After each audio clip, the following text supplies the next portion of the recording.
High, আজ তোমাদের সাথে শেয়ার করব কিভাবে বাড়িতে বসে সহজেই তোমরা নেল এক্সটেনশন করতে পারবে। যদিও পার্লারের মতন অতটা হয়তো ভালো হবে না, কিন্তু কাজ চলে যাওয়ার মতন অবশ্যই হবে। কোনো অনুষ্ঠান কিংবা বিয়েবাড়ির ক্ষেত্রে তোমরা কমপক্ষে 4-5 দিন তো রাখতে পারবেই, যদি কোনো ভারী কাজ না করো।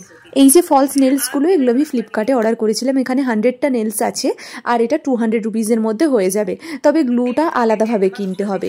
আর এই গ্লুগুলোও 200 রুপিসের মধ্যে পেয়ে যাবে। এখানে 6টা গ্লু ছিল। গ্লুগুলো ঠিক ফেভিকুইকের মতো, হাতে পড়ে গেলে একটু সমস্যা, গরম জলে হাত দিলে আবার ঠিক হয়ে যাবে। কিন্তু নেলসে যখন দিবে খুব সাবধানে দিবে, একটু গরম লাগে প্রথমটা, তারপর আবার ঠিক হয়ে যায়, একদমই ফেভিকুইকের মতো। আর এগুলো একটু হাওয়া লাগলে শুকিয়ে যাবে খুব। এবার আমি জাস্ট ডেমো ট্রাই করবো বলে আমার নিজের বড় বড় নেলসের পরে আমি আটকে দিয়েছি, জাস্ট দেখার জন্য যে কেমন লাগছে। এগুলো খুবই ভালো লাগছে। তোমরা নিজে নেল কাটিং করে ছোট ছোট করে তারপরে কিউটিকলসগুলোকে ঠিকঠাক করে শেপ দিয়ে তারপর লাগাবে, খুব সুন্দর লাগবে।